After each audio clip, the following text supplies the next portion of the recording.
Olá, pessoal. Sejam bem-vindos a mais um bate-papo promovido pelo projeto Habeas Liber. Eu sou a Sara Leal. Hoje, para o nosso encontro, eu vou estar sendo auxiliada pelo colega Marcos Vinícius e pelo Guilherme Santos, extensionistas do projeto Habeas Liber, estudantes de Direito na FD, na UNB.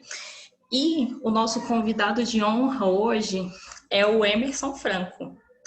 O Emerson, para quem ainda não teve a honra de conhecer, ele é professor, ele é sociólogo, educador social, agente cultural, assessor parlamentar na CLDF, palestrante, idealizador e criador do projeto social Papo Franco, escritor, poeta, egresso do sistema socioeducativo e penitenciário.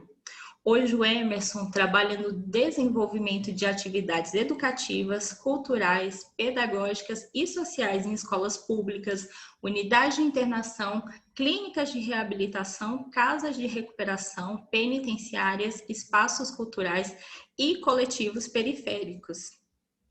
Dá para ver que o Emerson é bastante coisa. Além disso tudo, o Emerson é também escritor, está lançando o seu segundo livro, o Palavras Francas. E hoje a gente vai bater um papo com ele para saber um pouquinho melhor sobre a trajetória pessoal dele e também sobre o seu livro. Lembrando que o Emerson ele já participou de um outro evento com o projeto Habeas Liber, então é uma honra tê-lo aqui de novo conosco, Emerson. Seja muito bem-vindo e hoje eu tenho certeza que hoje a gente vai ter um outro bate-papo incrível.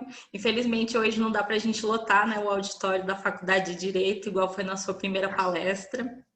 Mas eu tenho certeza que mesmo no ambiente virtual a gente vai construir um ótimo debate. Para iniciar a nossa conversa, eu vou pedir então que os colegas Marcos e Guilherme se apresentem e possam começar então com a leitura das perguntas. Marcos, você pode começar? Pessoal, olá, meu nome é Marcos Vinícius, eu sou extensionista do projeto Habeas Liber, sou estudante de Direito na Faculdade de Direito da Universidade de Brasília e sou também assistente social. É um prazer encontrar todos vocês aqui, especialmente nosso convidado Emerson Franco, a quem conhecerei um pouco mais hoje, além da sua trajetória e obra. Pessoal, boa tarde. Me chamo Guilherme Santos, sou extensionista também de Habeas e sou estudante de Direito na Universidade de Brasília. Então, Emerson, para a gente começar, a Sara trouxe tudo o seu currículo, que inclusive é bastante vasto, bastante extenso. Eu fico pensando como que você consegue fazer tanta coisa e se organiza para isso. Eu costumo invejar as pessoas que são assim muito produtivas e muito ativas. Mas isso certamente por trás há sempre uma história, e é por essa história que a gente quer começar. A gente quer que você conte-nos um pouco sobre como é a sua trajetória até você se tornar professor, palestrante, escritor e, principalmente, criador do projeto social Papo Franco. Valeu, Marcos. Obrigado. Obrigado, Guilherme, Sara e a todas e todos os demais que estão aqui. Boa tarde, velho. Satisfação estar aqui com vocês hoje nessa tarde de sábado.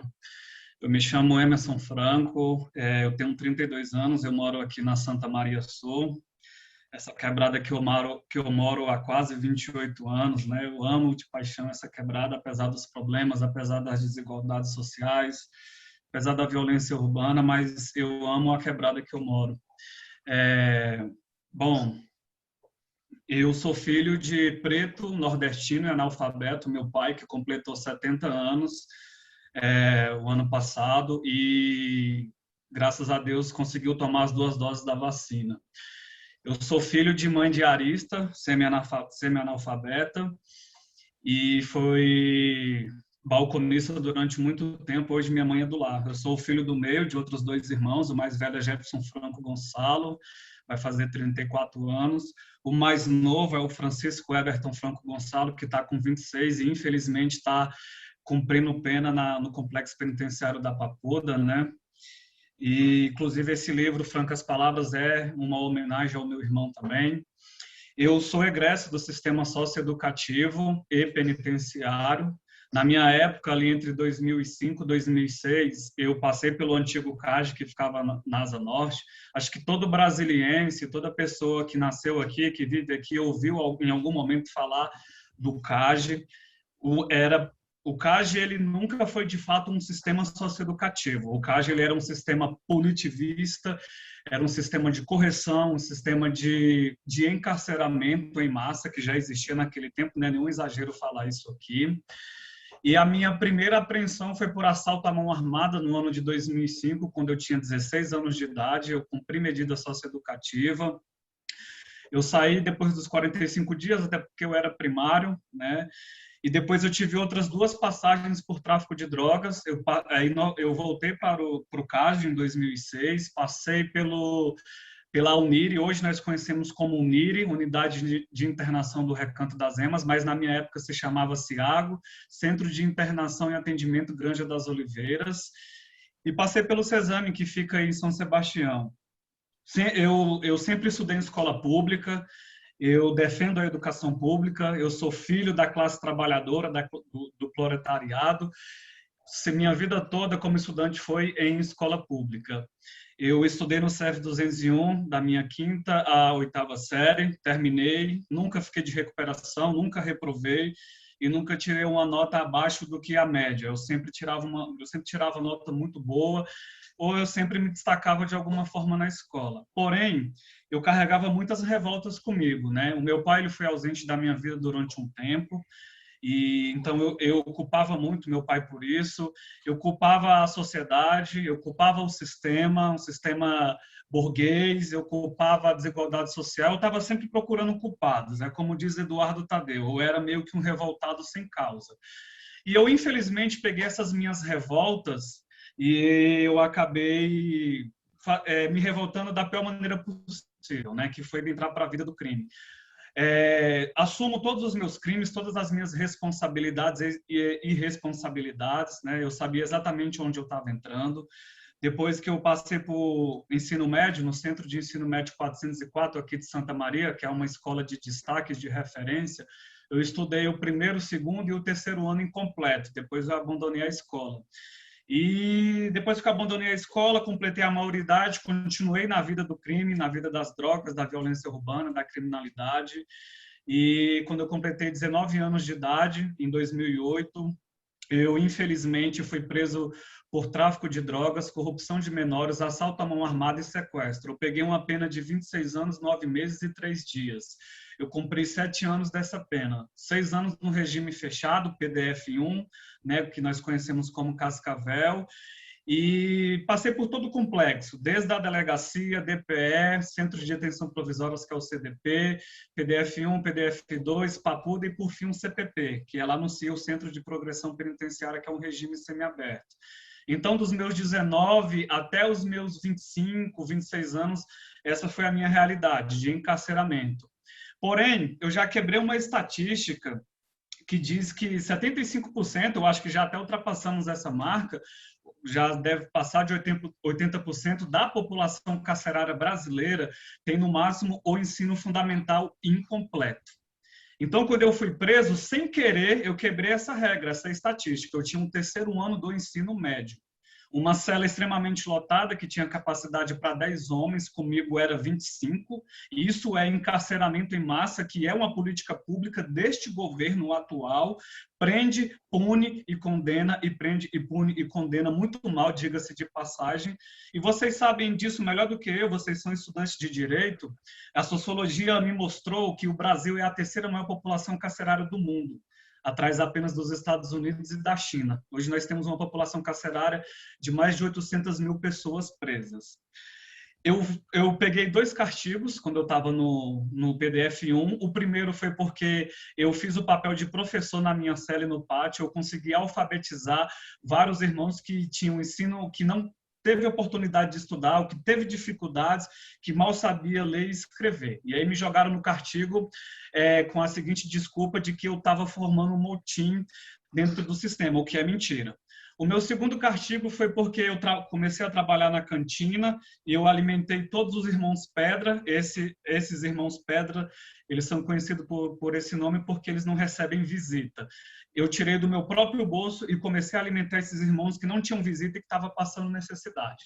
Então, o sistema penitenciário ele sempre me viu como um cara subversivo, né? Como um cara que conhecia as leis, que estudou um pouquinho mais do que aqueles outros irmãos e que sabia fazer alguma coisa lá dentro no sentido de beneficiá-los.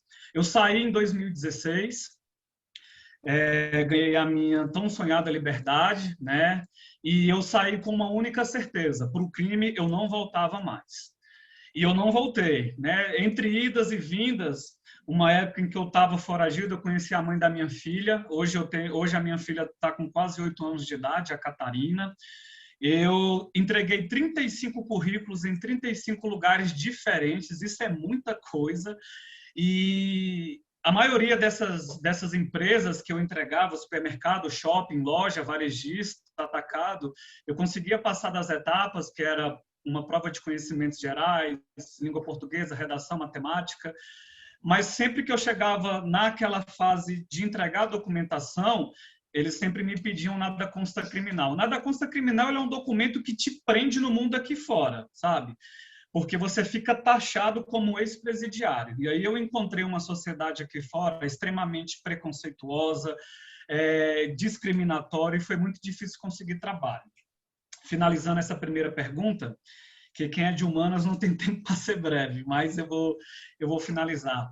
Como eu não consegui trabalho e eu voltei para a mesma quadra, mesma casa, mesma quebrada, eu não encontrei mais os caras da minha época. Quem não morreu está preso, quem não está preso ou não morreu está foragido, e quem não está foragido, não está preso ou não morreu, se tornou um alcoólatra, um dependente químico e perdeu completamente a noção de mundo, de tempo, de perspectiva.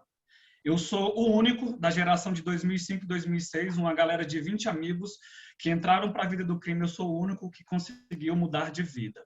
Eu terminei o meu ensino médio, né? Me matriculei na escola pública de novo aqui de Santa Maria, terminei o ensino médio e eu conheci o professor Antônio Gonçalves de Souza, que dá aula hoje na unidade de internação aqui de Santa Maria, e um dia ele virou para mim e falou: "Você já pensou em chegar no ensino superior?" E aí eu falei para ele: "Antônio, na minha família, o máximo era terminar o ensino médio e procurar um trabalho." E ele conseguiu. Eu fiz o Enem do ano de 2016 e eu fui muito bem na redação, eu tirei uma nota geral muito boa. E eu não consegui ir para a UNB porque era grade aberta e eu precisava trabalhar para sobreviver, eu precisava pagar o meu aluguel e alimentar a minha filha. Todo mundo sabe que grade aberta você tem uma aula de manhã, você tem uma aula à tarde, e eu não poderia viver dentro do campus da UNB. Mas a minha nota me possibilitou uma instituição privada aqui da cidade do Gama e eu entrei como bolsista pelo vestibular e no final do ano passado eu terminei o curso de licenciatura em Sociologia. E aí o Papo Franco surgiu em 2016 por uma revolta minha. Como as empresas não me deram oportunidade no mercado de trabalho, eu fui vigiar carro. Vigiar carro e comprei uma cesta pequena e me tornei vendedor ambulante. Eu precisava ter uma renda, eu precisava sobreviver. E eu tinha certeza de que eu não queria voltar para o crime porque eu já sabia de onde eu tinha vindo, eu queria saber onde eu queria chegar e eu não queria mais voltar para o sistema. E aí, um belo dia, eu vi os meninos aqui da minha quadra, os adolescentes que eu vi nascer, que eu segurei no colo, que eu vi crescer, que eu conheço os pais, fazendo as mesmas escolhas que eu fiz, e isso me incomodou, porque eu sabia qual seria o resultado para a vida deles, e eu falei: cara, como que eu posso conversar com essa galera no sentido de prevenir e conscientizar? Aí eu comecei a bater na porta das escolas e me apresentar. Em algumas escolas eu fui muito bem recebido, em outras o diretor olhou para mim dos pés à cabeça e perguntou se eu era mesmo palestrante. Eu não me considero palestrante, eu me considero um cara que está compartilhando a história e um cara que está passando uma mensagem. Hoje, 5 anos depois, o projeto social Papo Franco já passou por 182 escolas de ensino fundamental e médio do Distrito Federal e do entorno, porque aqui ao lado, menos de 2 minutos da minha casa é o Pedregal, Novo Gama, né? São aí bairros do entorno de Goiás. Todas as unidades de internação, inclusive unidades que outrora eu estava preso, hoje eu volto a essas unidades como o NIRI, como o Cesame, hoje eu volto como educador social, como professor de sociologia, como escritor, poeta. E é isso, assim, a minha vida foi transformada pela educação, né? Eu devo muito isso à educação, aos livros, à sociologia. Sempre me considerei um cara revolucionário, inconformado com a sociedade, com essa desigualdade social, com essa péssima distribuição de renda. E hoje eu trabalho na Câmara Legislativa como assessor parlamentar, a convite. E hoje eu tenho essa caminhada, essa jornada por meio da educação, e estou estudando muito para concurso público, porque eu quero, de fato, entrar para a Secretaria de Educação e dar aula dentro de unidade de internação. Acho que é isso. Perfeito. A próxima pergunta é o nosso colega Guilherme que vai fazer. Obrigado, Marcos. Primeiro, eu gostaria de dizer que eu estou muito honrado de ter essa oportunidade de dar essas perguntas a você, Emerson, pois eu já te acompanho já há um tempo. Eu já conhecia a sua história, pois eu tenho envolvimento político dentro do DF, então já conhecia, que você já sabia que você era assessor parlamentar, e eu conheci muito bem a sua história, e eu estou muito honrado de estar aqui hoje podendo te entrevistar. Enquanto você estava contando um pouco da sua história, você já estava contando já a questão que durante a sua vida você teve a ter uma vida passada pelo sistema socioeducativo e penitenciário brasiliense, e contou um pouco mais da experiência que você vivenciou. Eu gostaria de saber o que nessas experiências, o que impactou mais, já que você contou bastante já as suas experiências nessa parte da sua vida, o que te impactou durante essas vivências? Obrigado, Guilherme. Satisfação, mano. Gratidão. E para mim é uma honra estar sendo entrevistado por você. Valeu. Acho assim que várias coisas me impactaram muito, tanto de forma positiva quanto de forma negativa. De forma negativa foi desde o CAGE, assim, sabe? Adolescente é imediatista, sabe, velho? Nós somos adolescentes, vocês sabem disso, nós sabemos disso. Adolescente quer tudo para ontem, e comigo não foi diferente. Eu, infelizmente, não consegui me tornar jogador de futebol, que era o meu primeiro grande sonho de vida. E depois que eu fui preso por assalto à mão armada, eu e mais outros 2 adolescentes que tinham a mesma faixa etária que eu, inclusive um desses, ele não está mais aqui nesse plano terrestre, né? Infelizmente, o crime tirou a vida dele. Aquele impacto, Guilherme, de chegar no CAGE, depois de passar pela DCA, e aí descer para o CAGE, porque eu fui apreendido, né, em flagrante, me impactou muito aquela chegada ao CAGE, sabe, assim, muito novo, 15 anos, estava ali começando a minha vida e tal. Eu acho que na minha vida as coisas sempre foram muito assim, muito rápidas, né, e tal. E aí me impactou chegar naquele CAGE e eu fiquei muito assustado com o que eu vi, assim, os adolescentes sofrendo torturas físicas e psicológicas por parte dos agentes. Não tinha uma escola. O único livro que era permitido entrar lá dentro era a Bíblia Sagrada, então a gente lia muito a Bíblia Sagrada porque era o único livro que era permitido entrar. Era como uma espécie de manter a massa controlada. Isso também acontece no sistema penitenciário. E aquele presídio velho, todo acabado, aquele peso, era uma unidade que tinha um peso, assim, psicologicamente falando, sabe? Os adolescentes tudo revoltado, banho de sol era briga, era confusão. Eu vi muitos adolescentes disputando brigas de rua dentro do pavilhão, durante o banho de sol. Isso me impactou muito. E talvez se eu tivesse pegado tudo isso e não, eu vou mudar de vida, o que eu vi já foi muito pesado para mim. Infelizmente, eu acabei fazendo disso uma ponte para parar no penitenciário. E porque eu saí mais revoltado do CAGE, sabe? A gente apanhava muito, a gente era muito humilhado, a gente estava lá para cumprir uma medida socioeducativa, mas a medida ela não era socioeducativa, ela era punitivista, sabe? Era humilhante. Os nossos familiares, quando iam nos visitar, era uma visita extremamente humilhante, vexatória, sabe? Assim, e isso tudo pesou negativamente. Também no penitenciário foi muito pior, porque não dá para a gente comparar o que é o sistema socioeducativo do penitenciário. O penitenciário, de longe, é muito pior do que o socioeducativo.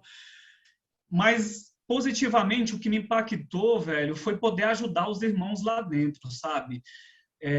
Todas as celas que eu chegava, eu era o único que tinha o ensino médio incompleto, os caras sem visita, outros falando para mim, mano, quando eu fui preso, meu filho tinha 5 anos, hoje meu filho está na faculdade, eu já sou avô. Era o maior arrependimento que esses irmãos traziam assim nas falas deles. Eles não se arrependiam nem tanto do crime cometido, mas eles se arrependiam de não estar acompanhando a vida de seus filhos aqui fora. E isso me causou um medo, porque eu não queria que a minha filha crescesse como uma filha de pai, órfão de pai vivo, como eles falavam, né? Então, assim, positivamente me inspirou a estudar. Eu de uma forma desobedecendo todas as leis lá de dentro, chegavam alguns livros para nós assim de uma galera revolucionária, de Paulo Freire, de Malcolm X. Esses livros eles tinham que ser lidos escondido assim, porque se a polícia pegasse, isso aconteceu, eles batiam na gente, humilhavam a gente e tal. O único livro permitido era a Bíblia Sagrada. E aí eu comecei a alfabetizar os irmãos da minha cela pegando a Bíblia Sagrada, alfabeto de A a Z, consoante, vogal, as 4 operações básicas da matemática. Então a gente estava no fundo do poço, numa cela extremamente lotada, apanhando todo dia, mas de certa forma aquilo me motivava a ensinar aqueles irmãos. E hoje eu tenho contato com esses irmãos, alguns que saíram, que ganharam a liberdade. E finalizando, o Guilherme, respondendo a sua pergunta, outros 2 impactos muito positivos que trouxeram inspiração para eu mudar de vida foi o nascimento da minha filha, o maior, esse foi o grande acontecimento divisor de águas, né? E a minha mãe, velho, principalmente a minha mãe, né? Minha mãe estava cansada de me visitar, a minha mãe nunca tinha ido numa formatura minha, nem dos meus irmãos numa escola. A minha mãe, toda visita ela era muito humilhada e ela era levada no dia de visita, eles tiravam a minha mãe, levavam a minha mãe para o IML, porque quem estava preso por tráfico de drogas, a família passava uma humilhação. Eles imaginavam que os familiares de presos por tráfico de drogas estavam transportando droga para a gente lá dentro. Isso é absurdo. Isso, para mim, pode ser caracterizado como um crime, né? Então, eu perdi algumas visitas. Então, assim, foi me revoltando tudo isso e eu falei, cara, isso não é lugar para mim. Quando sair, eu vou buscar uma mudança de vida. Só que essa mudança de vida foi tão rápida e tão grande assim que até hoje eu ainda fico impressionado com algumas coisas que acontecem. Então, assim, teve a parte muito negativa, mas se sobressai esses pontos positivos do nascimento da minha filha e a minha mãe ter passado por tudo isso e não ter me abandonado. Muito obrigado, Emerson. Vou passar agora para o Marcos. É um depoimento e tanto, porque o modo como tudo isso já foi refletido, né? E você com muita seriedade, com muita criticidade, reconhecendo os seus e reconhecendo também os dos outros, né? As coisas que você fez, mas sobretudo também as coisas que você sofreu. E isso é realmente... Acho até que a minha cara vai ficar muito séria no vídeo, mas é porque não tem outra reação para isso. Quer dizer, tem, porque agora a gente vai falar de Racionais MCs, que é uma coisa que eu gosto muito, e aí eu já posso ficar mais felizinho.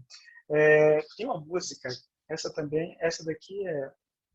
Final de ano, pessoal, tem que ouvir essa música, vocês que são estudantes de Direito ou de qualquer faculdade. Chama-se Vida Louca, Parte 1, do grupo Racionais MCs, e ela tem um trecho.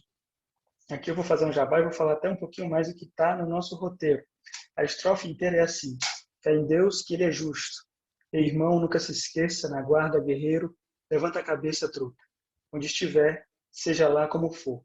Tenha fé, porque até no lixão nasce flor. Essa música, para mim, ela é sempre muito importante. Emerson, eu moro aqui na cidade estrutural. A cidade estrutural abrigou e abriga lixão que funcionou durante muitas décadas aqui em Brasília e, enquanto não foi fechado, chegou a ser um dos maiores da América Latina. Então, esse trecho que fala tenha fé porque até no lixão nasce flor é uma coisa que faz muita parte assim do meu cotidiano e talvez também das minhas esperanças. Mas a pergunta é o seguinte: esse verso pode se aplicar em inúmeras vivências das pessoas da periferia.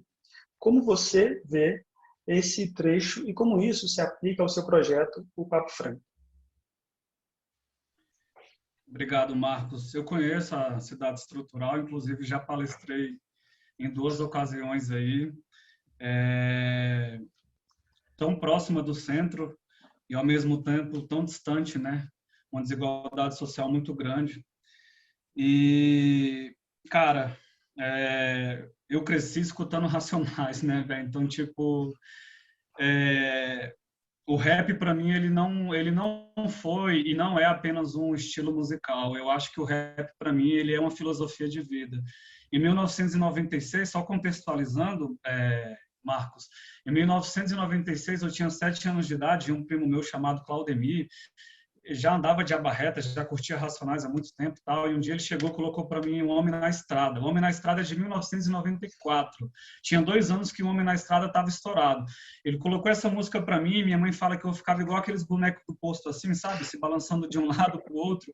E aí não era para eu ser do rap. Não canto nada, mas eu já escrevi música para alguns irmãos da quebrada aqui. E o rap, ele é a minha maior identidade, assim como o movimento Reggae Roots também. E nasceu uma flor também no lixão que eu tava, velho, né? O CAGE, filosoficamente falando, né? As penitenciárias por onde eu passei, né? Eram lixões também, né? Era o que a sociedade podemos dizer que era o que a sociedade descartou, né? Nós estávamos dentro de um lixão, né? Nós estávamos completamente à margem da sociedade, né? E essa flor que Racionais se refere, em Vida Louca, parte 1, que inclusive é até uma troca de ideias com o Mano Brown, com o irmão que está preso, nasceu essa flor para mim que se chama educação, velho, sabe? Ela nasceu para mim. A minha família, o meu pai e a minha mãe, e alguns parentes, eu acredito que eu estaria morto sim, porque eu me envolvi em guerra, eu me envolvi com polícia, a polícia me conhecia, a polícia invadia a minha casa, eu escapei da morte muitas vezes, né? E eu acho que foi preciso passar pelo sistema penitenciário para que eu tivesse essa mudança de vida. Uma vez eu estava numa escola e aí eu falei para os estudantes que eu era grato porque eu tinha sido preso, aí todo mundo me olhou com aquela cara de espanto, esse cara tá ficando doido. Isso assim, eu tento mostrar que essa flor, Marcos, que o Racionais traz, ela pode nascer no coração de todos os irmãos, sabe? As periferias do Distrito Federal, e aí a gente pega o Distrito Federal, Brasília, é uma segregação assim muito muito sutil, mas ao mesmo tempo tão clara, que é urbanizado, né? É o plano. Brasília é o plano. Você tem lá no centro, Brasília, né? O poder econômico, a classe burguesa, os 3 poderes, e aí afastado nos extremos você tem, né, Marcos, em Planaltina. Eu estou em outro, Santa Maria, Planaltina e assim por diante. E é muito nítido essa divisão, né? Quando derrubaram o CAGE, tiraram o CAGE da Asa Norte e construíram uma unidade de internação no meio da quebrada que eu moro. Então jogaram para as nossas quebradas as unidades de internação penitenciárias, passando uma falsa imagem de que estão combatendo o crime, e é mentira. Mas quando constrói uma unidade de internação no meio de uma quebrada, o que o sistema está mostrando com isso? É que aqui é o que tem para gente. Prisão, encarceramento, tráfico de drogas, conflito com as leis e, por fim, assassinato. Então, essa flor, Marcos, hoje, depois de passar por 182 escolas, eu tentei ser um agricultor. Eu saí plantando as sementes e eu falei para os estudantes, se vai germinar, se vai dar bons frutos, é com vocês. Então, essa música do Racionais, que para mim é uma filosofia de vida, é isso. Que essa flor ela é importante. Né? Que mesmo você passando por todas as dificuldades, estando onde você estiver, cometendo o que você fez, Se você der lugar, se você der espaço, porque eu tive que dar o primeiro passo e reconhecer que eu precisava mudar de vida, porque não adianta você conversar com um adolescente e passar uma visão muito positiva para ele, se ele não se reconhecer enquanto pertencente da sua vida e falar, eu vou buscar essa mudança. Então é isso, essa flor que Racionais traz, ela nasceu para mim, dentro do sistema penitenciário, ela nasceu para outros irmãos que eu conheci, e eu tento fazer isso todos os dias aqui na quebrada onde eu moro, Marcos, com esses livros aqui, ó. Aqui atrás de mim tem uma estante com 350 livros. Eu estou tentando competir com o crime. E é difícil pra caramba competir com o crime. Porque o que eu tenho para oferecer para os moleques são essas flores aqui, essas rosas. E estudar, ler um livro para os moleques é cansativo, sabe? Eles não têm paciência. E o crime está aí. Cooptando, resgatando, pegando esses moleques que a família abandonou, que a escola perdeu de vista, e eu tento fazer o que Racionais traz nessa música Vida Louca, parte 1. Plantar essas sementes e esperar que os irmãos possam colher bons frutos. Acho que é isso, mano.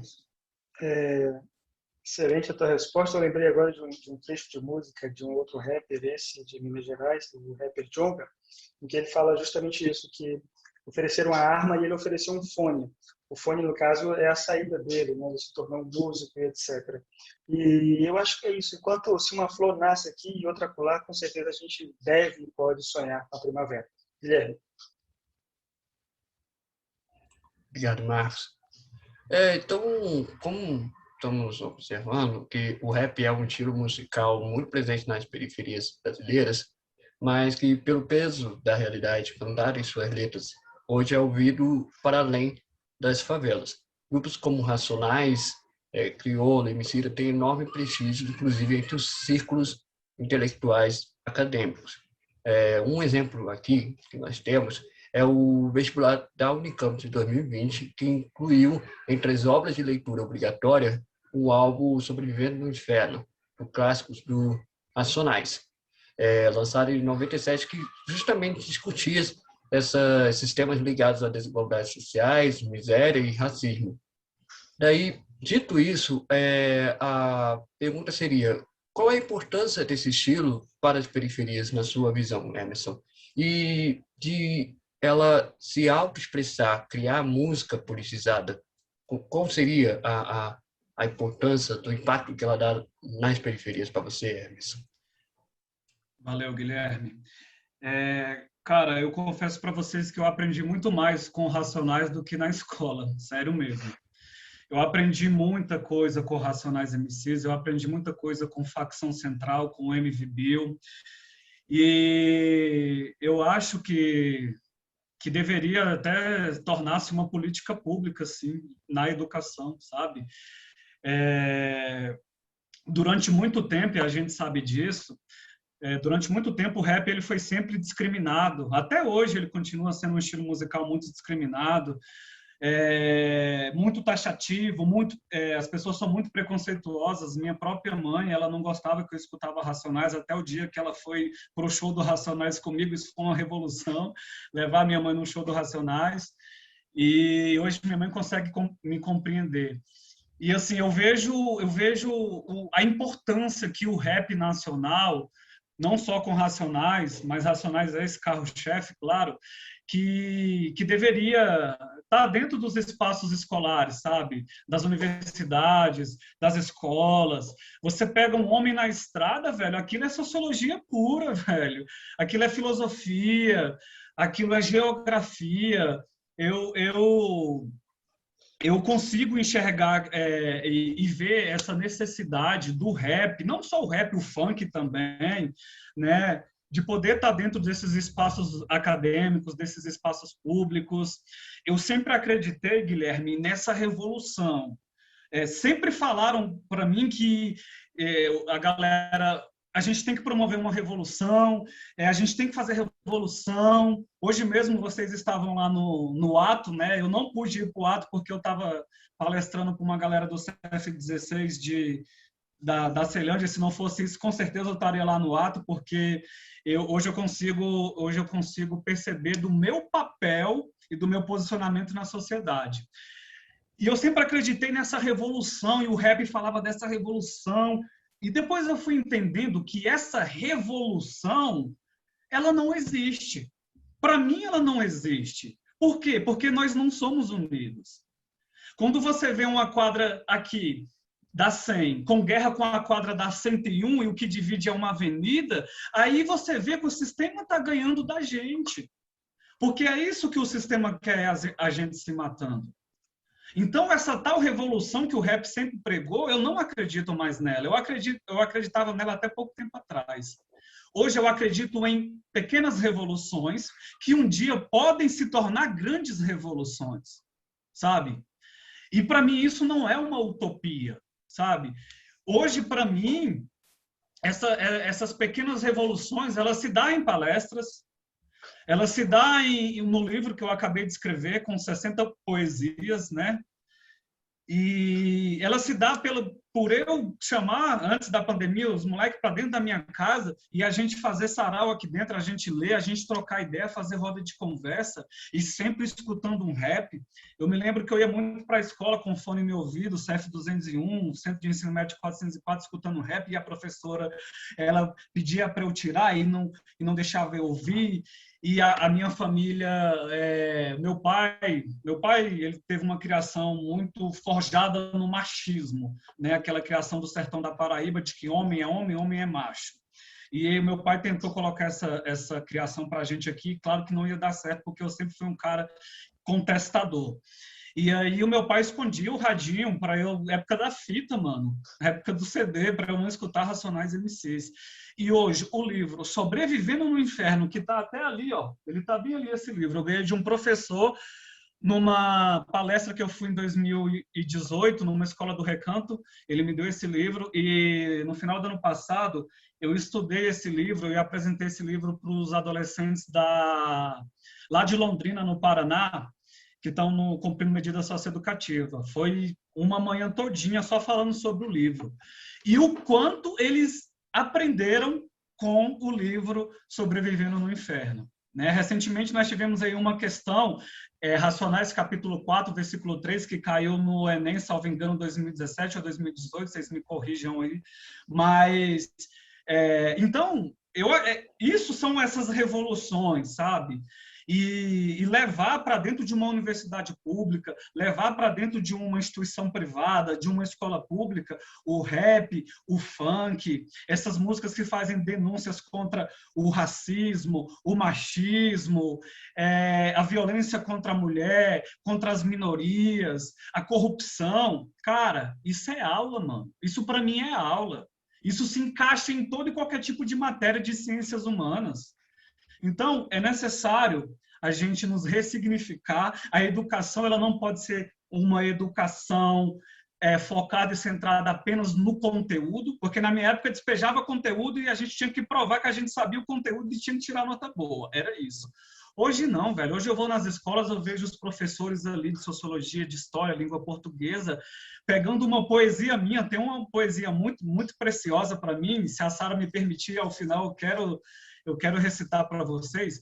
Essa poesia se chama Entre Grades e Virtudes. Ela foi trabalhada na UNB, velho, por uma amiga minha, a Ana Clara, que se formou em 2019 em serviço social. Parte do TCC dela foi uma poesia minha. A outra parte eu apresentei para ela, Racionais, um Homem na Estrada. Cara, ela tirou uma nota muito boa, velho. Estudou pra caramba, introduziu essas realidades urbanas, essas culturas urbanas, poesias, sarau, o próprio rap, e conseguiu os objetivos dela. Então é isso, velho. E para mim, cara, saber que vocês, estudantes de direito, conhecem o livro, conhecem o grupo Racionais MCs, para mim isso é uma satisfação muito grande. E só finalizando, eu lembro que quando eu tive aí em 2017, Sara, foi a minha segunda vez na UNB, em um outro momento, na época de uma ocupação, eu tive palestrando para a galera de serviços sociais, sociologia. Foi a maior massa, a gente debaixo das árvores, todo mundo sentado no formato de um círculo, a galera tocando um tambor, e caraca, eu falei, é isso mesmo, e foi uma coisa muito massa, porque era gente como eu, né, gente da periferia, mas teve uma coisa que me incomodou muito quando eu fui aí nessa palestra para a galera do direito. O que me incomodou? Cara, 95% era branco, é o povo branco, dos olhos claros, dos cabelos lisos. E eu já imaginava que eu ia me deparar com essa realidade, porque eu tenho certeza que os cursos mais concorridos e disputados é direito, medicina, engenharia, etc. Mas eu fiquei assustado. Quem estava a Sara estava, ela lembra disso, não sei se vocês também estavam. Quando passaram a palavra para mim, velho, eu fiz questão de levantar, porque eu estava do lado de um policial federal, um sociólogo, um professor de direito, e eu falei, caramba, que responsabilidade. Meu coração parecia que ia explodir, porque eu falava, meu Deus do céu, olha onde que eu tô. Mas eu tinha uma visão privilegiada do público, e eu via aquele público, cara, gente branca, a grande maioria. Ao final, vieram 5 pessoas falar comigo. 5. Sabe quem eram os 5? Pretos, bolsistas, periféricos, filhos da classe trabalhadora, e que vieram dizer para mim, muito obrigado, a sua fala foi fantástica. E eu falei, caramba, velho, assim, sabe, foi um aprendizado muito grande para mim isso, porque é o que eu sempre falo para os moleques das quebradas, quando eu vou nas escolas. A gente precisa ocupar os espaços públicos, universidades públicas, institutos federais, a gente precisa estar dentro de um Congresso Nacional, de uma Câmara Legislativa, dentro desses espaços de poder e decisões. Porque o que é decidido lá em Brasília vai refletir aqui na ponta. Quem está na ponta? Somos nós, velho. Então, cara, é necessário falar sobre rap nacional dentro das universidades públicas, falar de samba, falar de pagode, falar de MPB, falar de funk, sempre mostrando essas mazelas da sociedade brasileira. Emerson, muito obrigado pela aula. Só a gratificação de estar aqui hoje. Marcos, contigo. Emerson, foi muito legal essa resposta que você deu à pergunta do Guilherme, porque a próxima pergunta ela também tem relação um pouco com isso. A gente tem havido uma estratégia, e isso é importante, eu acho que é bom a gente ressaltar, porque esse país faz muita coisa boa e é esquecida, e se faz muita coisa ruim e também é esquecida, e quando se faz muita coisa boa, nem sempre a gente consegue dar o destaque que é merecido. Uma das coisas que nós temos a avançar é exatamente essa cultura, esse hábito de começar a colocar na bibliografia dos jovens que chegarão à universidade esses outros conteúdos, as diversas expressões de arte e, sobretudo, a arte que até então era considerada uma arte de baixa cultura, alguma coisa menor, alguma coisa como se não tivesse o mesmo status. Eu adoro Tom Jobim e não posso viver sem o Mano Brown. Então, para mim, os dois são importantíssimos e indispensáveis para representar o que é o Brasil, o que sou eu, o que é a minha vida, seja se eu estou num momento feliz, num momento triste, se eu vou namorar, seja o que for, eu estou sempre pensando, estou sempre com esses dois. Por exemplo, apenas aqui para colocar 2 monstros da nossa cultura. E essa pergunta que a gente traz agora é o seguinte, para você, qual é o aprendizado que esse público que tem que fazer vestibular para entrar na universidade e que, de certo modo, é direcionado para ter contato com livros como Sobrevivendo no Inferno, por exemplo, ainda que seja só nesse momento de vestibular. Você falou desse público da Faculdade de Direito em 2017, a gente sabe que a universidade vai se democratizando, mas 500 anos a gente não reverte em poucas décadas. Então, esse público ele vai continuar existindo em uma proporção muito maior, mas cada vez mais a gente tende a ter uma mistura e, felizmente, quem sabe muitas outras pessoas da Santa Maria, da Estrutural, da Ceilândia, da Samambaia também poderão gozar daquele espaço. O que você acha, Emerson? Você acha que, mesmo essa bibliografia sendo direcionada para esse público de classe média alta, qual é o aprendizado que esse pessoal tem ao ter contato, ainda que seja nessa trilha de fazer vestibular? Obrigado, Marcos. Eu vejo como um incômodo, sabe? Até pouco tempo atrás, se chegasse essa galera de classe média alta, os filhos da burguesia, não seria muito bem aceito, sabe? Porque um livro do Racionais MCs, uma letra, uma música, né, ser ser indicada num vestibular, cair numa prova, num curso de medicina, de direito, para mim eu consigo enxergar como... Eu acho que é mais um aprendizado para nós, sabe? Eu acho que é mais para nós do que propriamente para eles, né? Porque essa galera é uma galera privilegiada, né? É uma galera que não escuta rap, não estou generalizando, né? Eu conheço alguns irmãos que são da universidade, que tiveram a oportunidade de cursar medicina, direito, se formarem, são filhos da classe média alta e escutam Racionais, mas é uma pequena minoria. Mas eu acredito, Marcos, que esse aprendizado ele serve mais para nós, sabe? E isso é uma quebra de paradigma, sabe? É um ato revolucionário, é mais um ato revolucionário importante, né? Que fica registrado na história, porque é igual você falou, é muito difícil a gente tentar reverter 521 anos em apenas 10, 15, 20, 30 anos. Ano passado, melhor dizendo, 2019, Racionais completou 30 anos. Foi o show especial de 3 décadas. Mas o Racionais ainda, eu acredito que o Racionais ainda pode chegar muito mais longe, sabe? E então uma letra musical, o livro Sobrevivendo no Inferno, hoje está nas mãos de uma classe burguesa. Eu acho que esse aprendizado ele serve muito mais para nós do que para eles, entendeu? Claro que eu consigo enxergar também que essa galera, eles têm conteúdos, né? É uma galera que é privilegiada, que tem à sua disposição livros que muitas das vezes um estudante aqui da Santa Maria, eu destaco o Jonas, por exemplo, que eu conheci, que é daí do curso de Direito. Até pouco tempo atrás, velho, a gente estava ajudando esse irmão a comprar os livros, porque uma coisa é você chegar no ensino superior, outra coisa é você se manter no ensino superior, né? Você chegar ao UNB e você se manter, porque a gente sabe que os livros são muito caros, né? Então, essa classe burguesa, eles aprendem com Racionais MCs, sim, eu tenho certeza disso. Mas eu acho que o aprendizado ele serve muito mais para nós. Eu acho que esses acontecimentos eles são muito mais importantes para nós que vivemos, porque a gente vive sobrevivendo no inferno. A gente vive as letras do Racionais MCs. Eles vão apenas conhecer. Por quê? É uma zona de conforto que eles estão. Então, eu acredito que esse aprendizado ele serve muito mais para nós.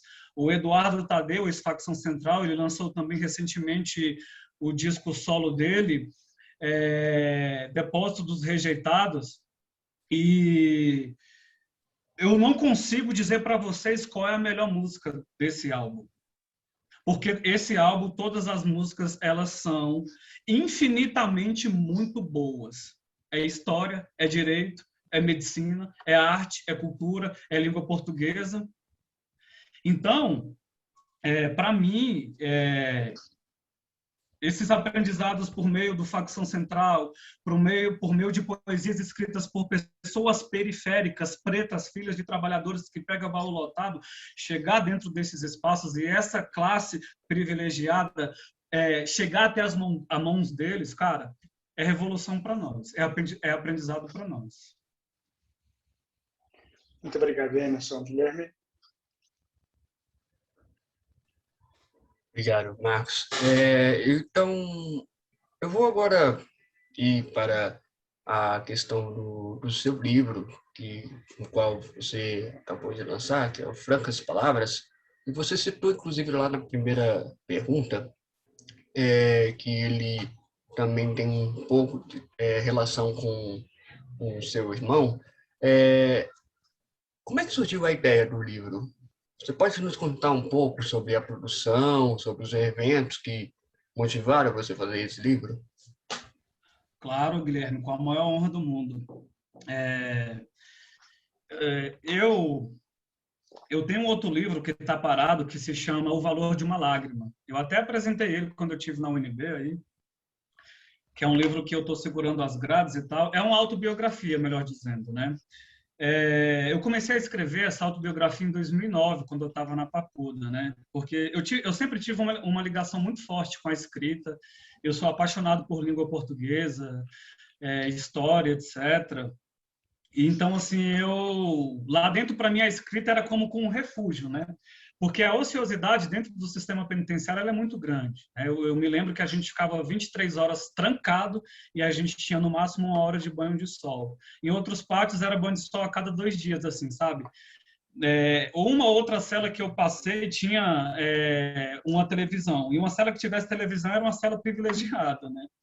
Para você ter alguma notícia do mundo aqui fora. Então, eu sempre tive essa ligação muito forte, Guilherme, com a escrita. Eu tenho coisas escritas aqui de 1997, por exemplo, que está guardada, sabe? E faz todo sentido para mim hoje, é tão atual quanto esse agora que a gente está vivendo. E aí, em 2012, eu participei de um festival chamado Festiarte, que é o Festival de Arte do Sistema Penitenciário, que infelizmente nem existe mais. O Festiarte era um festival que acontecia todos os anos no Sistema Penitenciário do Distrito Federal. Eles lançavam um tema e dentro desse tema tinha as categorias: música, poesia, dança, teatro, texto, artesanato, enfim. E foi uma época que eu já tinha sido condenado, né? Eu estava no regime fechado e aí passaram de cela em cela falando desse festival e tal. E eu já era conhecido dentro da sala como escritor, né? Dentro da cela, perdão. Porque eu tirava a minha cadeia todo escrevendo ali, sabe? Tipo o Diário de um Detento, que é outro som do Racionais. E aí a galera virou para mim e falou: escritor, por que tu não concorre, mano? Escreve alguma coisa para tu ir para esse festival, velho. Eu falei: beleza, vamos ver o que dá. Eu escrevi essa poesia chamada Entre Grados e Virtudes. E eu escrevi sem pretensão nenhuma, não tinha rima, eu só escrevi para não decepcionar a galera da minha cela, que depositou uma confiança muito grande em mim, e porque eu queria sair um pouco da cela. Porque quem participasse ia subir um relatório para o juiz, né, um relatório bom e não sei o quê. E eu fui, sem pretensão nenhuma. Me levaram para a escola da Papuda, que a escola lá era só o prédio. Nunca tive a oportunidade de estudar dentro do sistema penitenciário, terminar o meu 2º grau, ensino médio. E, cara, eu fui. E um monte de cara ali também concorrendo na parte da poesia e tal. E eu fiquei em primeiro lugar, velho. Sabe, assim, eu nem acreditei, nada rimava para mim na poesia, era mais sei lá, um texto, um desabafo do que propriamente dito um poema ou uma poesia. E o primeiro lugar ganhou R$250. R$250 dentro do sistema penitenciário é 2.500, cara. É sério isso. E aí eu voltei para a cela feliz, com dinheiro, com certificado, e a galera, cara, todo mundo ficou alegre. E aí eu peguei esses R$250 e eu passei na cantina, comprei tudo, fizemos um banquete, porque isso era final de ano, e o Natal é uma data também muito respeitada dentro do sistema. E quem ficasse em primeiro lugar nessa primeira etapa ia para a final na colmeia. A final foi na colmeia. Afinal, na colmeia, eu precisei estruturar melhor minha poesia, e aí todos os dias me tiravam para eu ir ser acompanhado por um assistente social, uma pessoa que era um poeta, né? E aí a gente foi ali acertando e eu fui representando o sistema. Chegou na colmeia, eu fiquei em 2º lugar. E quem ganhou foi uma mulher. Eu fiquei muito feliz por ela ter ganhado, porque ela precisava muito mais do que eu, porque ela estava amamentando, ela tinha sido mãe recentemente. E aí eu fiquei em 2º lugar e foi outro grande ato revolucionário para mim. Resumindo, Guilherme, o livro surgiu daí. Eu tinha só isso escrito e eu escrevia muita coisa lá dentro, mas os agentes penitenciários sempre pegavam, né? Lá dentro tinha uma atitude deles chamada bate-fundo, que é até o nome de uma poesia minha, bate-fundo. Eles invadiam as celas e quebrava todo mundo na porrada, porque é um lugar muito tenso, é um lugar que de muitas incertezas, de muitos conflitos e tal. Esses conflitos, a grande maioria, são os agentes que causam esses conflitos. E aí começaram a pegar essas coisas que eu tinha escrito. E aí rasgaram e essas coisas escritas eram mais denúncias, né? O livro ele é mais uma denúncia, né? Denunciando as mazelas do sistema penitenciário. E aí eu parei de escrever O Valor de uma Lágrima porque é muito difícil um escritor aqui fora, eu nem sou escritor, nem me considero, uma pessoa sem apoio escrever alguma coisa e chegar na porta de uma gráfica, de uma editora e pedir, entregar a sua obra e pedir que você consiga uma ajuda, um financiamento para o seu livro de fato ficar pronto. Isso nunca aconteceu. Aí eu me revoltei, eu rasguei um monte de páginas do que eu tinha escrito de Um Valor de uma Lágrima, foi um momento de revolta minha. Mas no início da pandemia, uma amiga minha, professora de língua portuguesa, que é uma grande amiga minha, ela virou para mim um dia e falou: por que você não escreve umas poesias, cara? Poxa, você gosta tanto de escrever, você já se viu escrevendo poesia? Eu falei: cara, eu tenho até umas coisas escritas aqui. Hoje, pessoal, são 60 poesias. O primeiro volume ele está pronto, eu já vou aproveitar aqui e fazer uma propaganda do meu livro, se vocês me permitirem. Eu acabei de lançar o primeiro volume do livro Francas Palavras. Você encontra ele mais barato do que o litro de gasolina, o meu livro, R$ 5,99. Está mais barato do que o litro de gasolina. E leva mais longe, né? E leva mais longe. Pô, que massa. Isso, leva mais longe.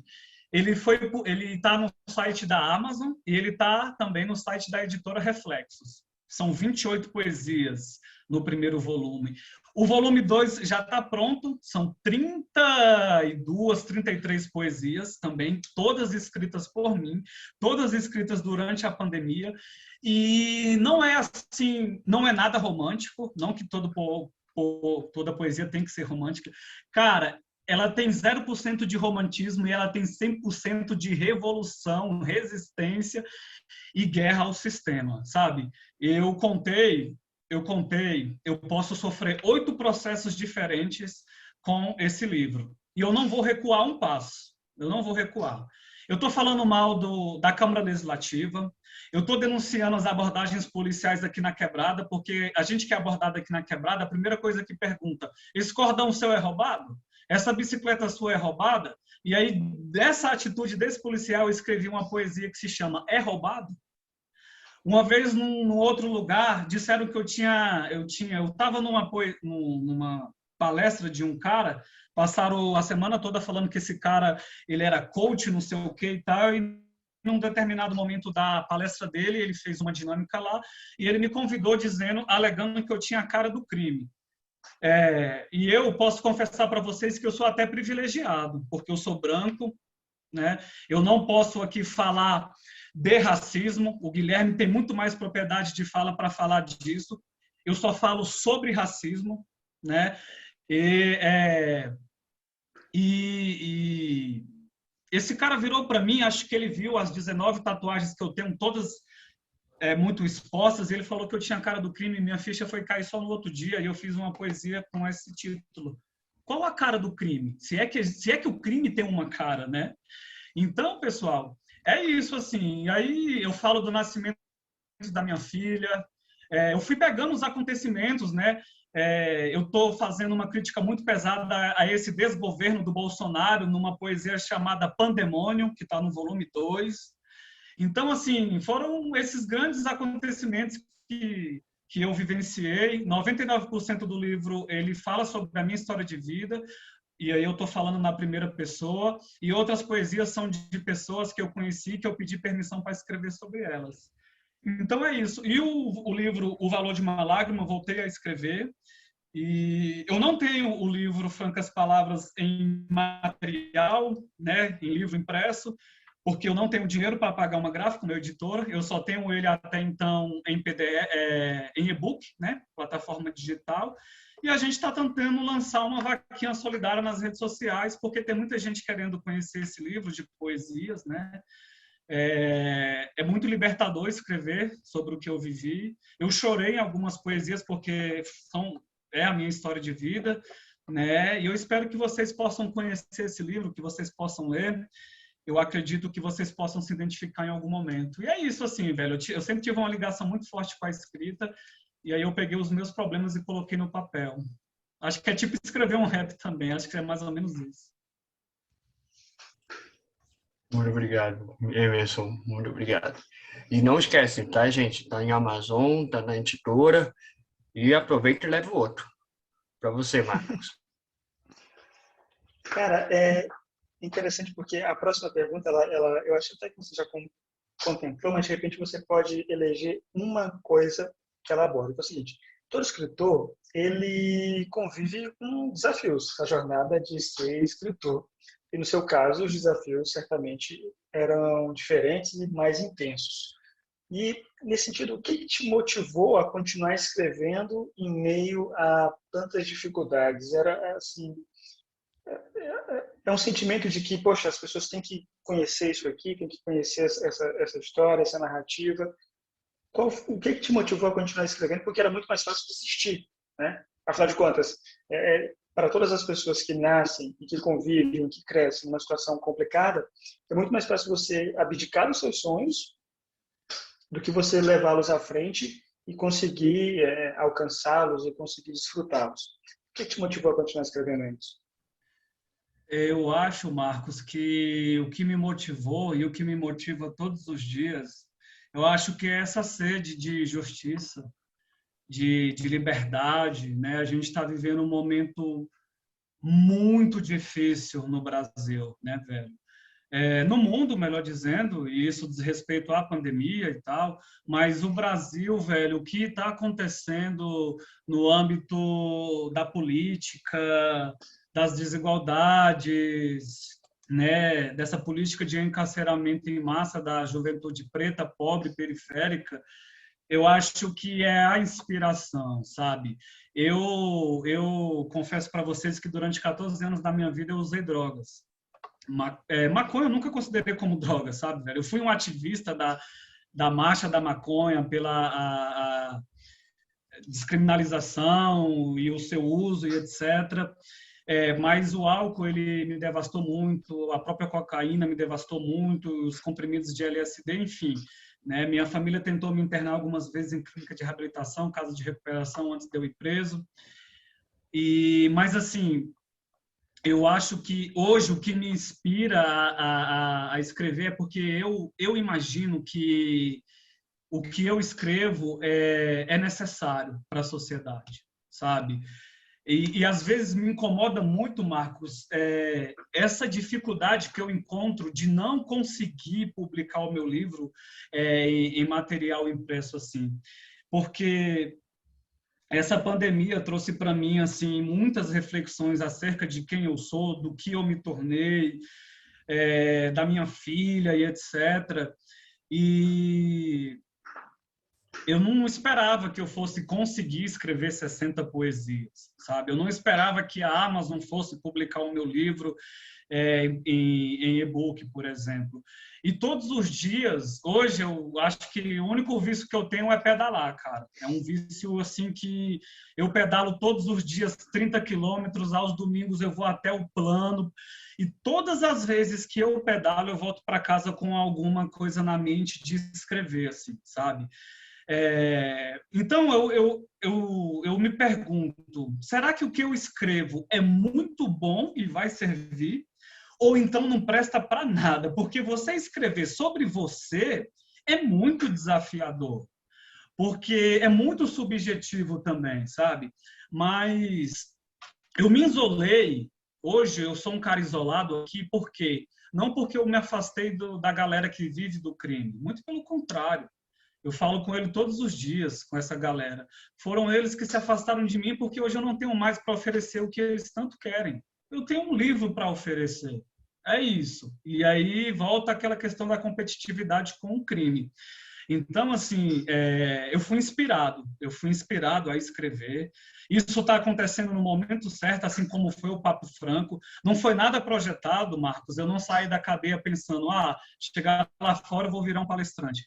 Se o mercado tivesse me dado um trabalho quando eu estava procurando, vocês não teriam me conhecido, eu não teria escrito um livro, não teria criado o Papo Franco, mas ainda bem que isso não aconteceu, porque hoje eu olho como eu fui escravizado no McDonald's. Eu tive vontade de tocar fogo no McDonald's da Candangolândia, sabe?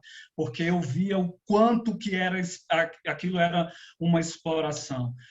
Então é isso, assim, eu acho que, resumindo, respondendo a tua pergunta, é inspiração, velho, é muita inspiração. Principalmente quando eu estou pedalando, quando eu estou escutando Racionais MCs.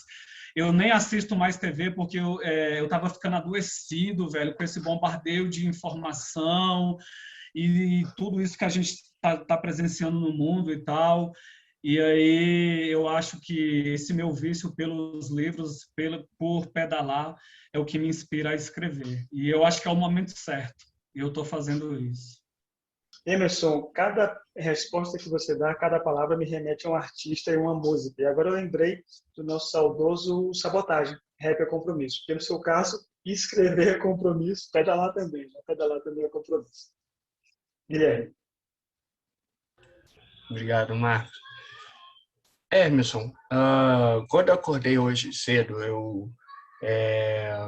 cedo mais ou menos, eu acordei 11 horas, assim, porque eu já estava fazendo muita coisa na madrugada, e aí eu acordei com susto, porque eu pensei, caramba, eu tô acordando 2 da tarde, eu não quero perder meu compromisso aqui.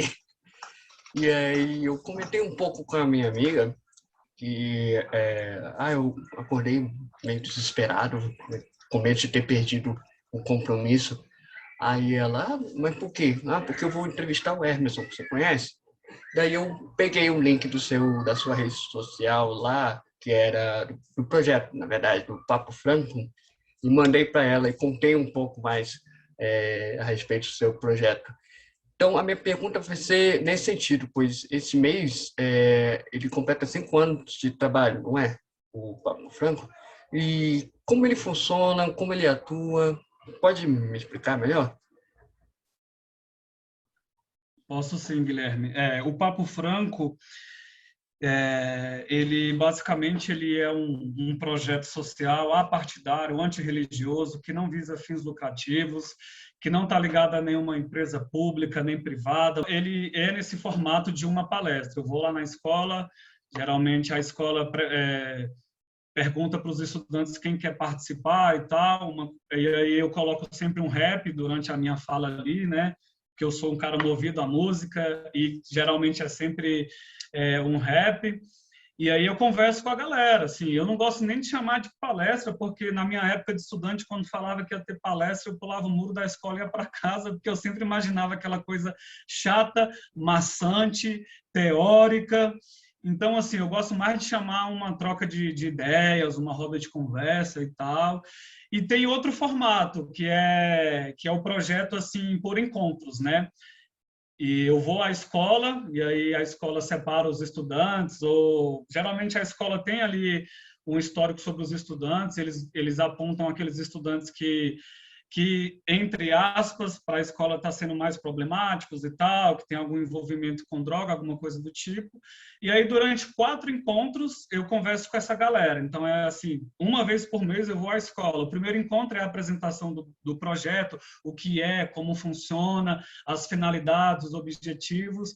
No segundo encontro, eu pego uma música do Eduardo Tadeu, chamado Depósitos Rejeitados, que fala sobre a adoção, né, sobre crianças que estão aguardando a adoção nos orfanatos, e esse orfanato, o Eduardo, ele traduz para o Depósito dos Rejeitados, e aí eu entro também em alguns temas da própria sociologia, da história, e a gente fala de rap, o terceiro encontro, a gente aborda uma letra de rap, e aí eles vão produzir alguma coisa que não precisa ser necessariamente uma música, um poema, uma poesia. Eu coloco uma música de rap lá, e aí eu dou um tempo para eles escreverem alguma coisa ou falar, enfim, é um momento de produção nossa. E o último encontro, o quarto encontro, que não é necessariamente 4, teve escola que eu cheguei a fazer 10 encontros, 6 encontros, aí a gente fecha mesmo uma roda de conversa e aí a gente vai trocar ideias sobre perspectiva, sobre a periferia sair do papel de coadjuvante e se tornar protagonista. A gente fala de universidade pública, a gente fala de futuro, enfim, assim, de tentar mostrar esses caminhos que a educação ela pode tornar possível para a vida deles. E aí eu entrego um certificado para cada um deles. No último encontro, a escola, dentro das suas condições, banca ali um lanche para a gente e tal. Então, assim, o Papo Franco é basicamente isso, né? É um projeto social de poder levar um pouco de informação, de conhecimento, de música, de rima, de poesia para a galera, né? E é isso, assim, hoje são 182 escolas atendidas, todas as unidades de internação atendidas, uma unidade prisional aqui do Goiás atendida, 10 clínicas de recuperação em casas de reabilitação. E aí cada espaço, assim, velho, é uma palestra diferente, né? Eu procuro sempre antes conhecer quem é a galera, como que funciona, eu procuro conhecer quem são os estudantes e tal, mas é muito aberto, né? Eu aprendo mais do que eu estou lhe ensinando, velho, porque se eu não aprender alguma coisa, para mim não valeu a pena. É igual hoje aqui. Hoje eu quero aprender com vocês e eu já aprendi com vocês. Então, é essa troca, né? E é isso, assim, velho. O Papo Franco é esse projeto que surgiu de uma revolução minha por não ter conseguido trabalho. Ainda bem, velho, porque hoje eu entendo essa missão minha. O Papo Franco, ele é uma missão de vida. É uma missão. É muito forte, assim, isso. Muito obrigado, Emerson. Gratidão demais por estar aqui contigo. Valeu. Você, irmão. Marcos, é contigo.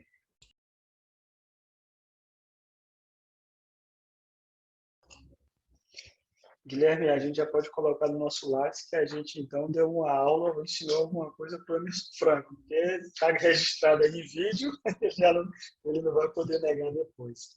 Mas, cara, é interessante, porque, assim, aqui a gente está diante, Guilherme, de um autor, pelo menos em dois espaços, né? Você tem um escritor e, ao mesmo tempo, você tem um sujeito que está socialmente... É um ator social, né? Criador de um projeto, fundador de um projeto. E agora, Emerson, essa outra pergunta, ela tem relação com o Papo Franco, mas ela tem relação também com vivência e tem relação também com o seu próprio ofício enquanto sociólogo, que é o seguinte: um jovem que cumpriu medida socioeducativa, é uma vivência que você teve. O que ele precisa para não cometer os mesmos erros?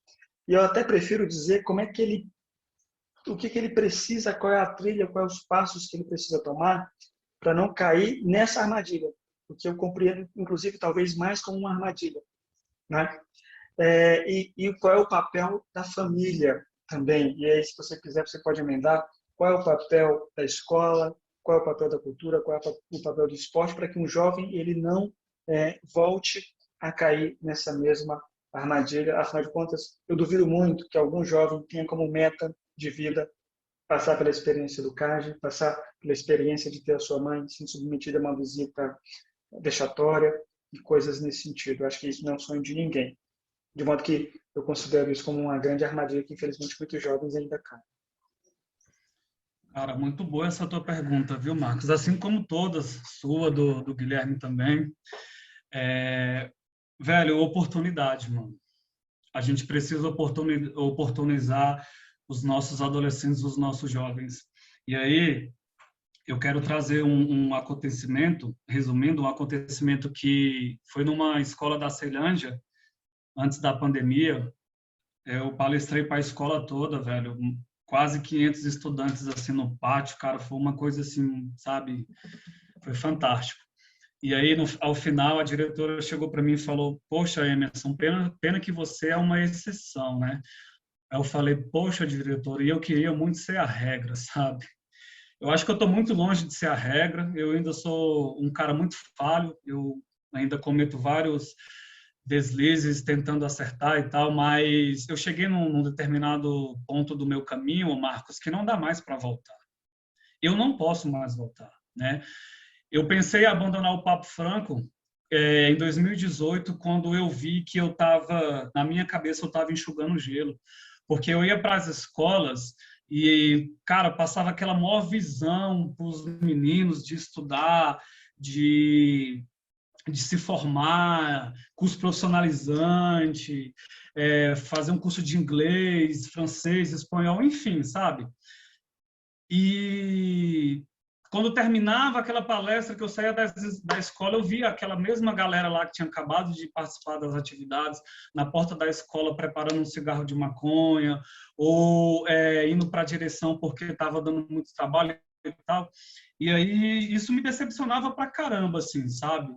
E aí eu precisei até fazer acompanhamento psicológico porque eu acreditava que eu ia salvar o mundo, cara. E eu não estava conseguindo nem salvar o meu próprio irmão que hoje está preso. Então, assim, eu fui entendendo que esse trabalho, o Papo Franco, eu não tenho a responsabilidade de salvar o mundo, e eu não vou conseguir. Eu já entendi isso perfeitamente. Mas todo adolescente que regride, que volta para dentro de uma unidade de internação, ou que vai para a unidade pela primeira vez, isso sangra o meu coração, isso me deixa muito mal. O que a polícia do estado do Rio de Janeiro fez semanas atrás é um extermínio, cara, sabe? Nunca a gente pode chamar aquilo de uma investigação policial, sabe? Aquilo não foi uma investigação policial, aquilo não foi uma operação policial para prender jovens pretos, pobres, periféricos. Claro que não foi. Aquilo foi um genocídio. Isso precisa ficar claro. E aquilo me decepciona pra caramba. Então, o que falta para esses adolescentes? Cara, oportunidade. O Brasil, ele não trabalha nem a educação e nem a prevenção. Muito menos a ressocialização.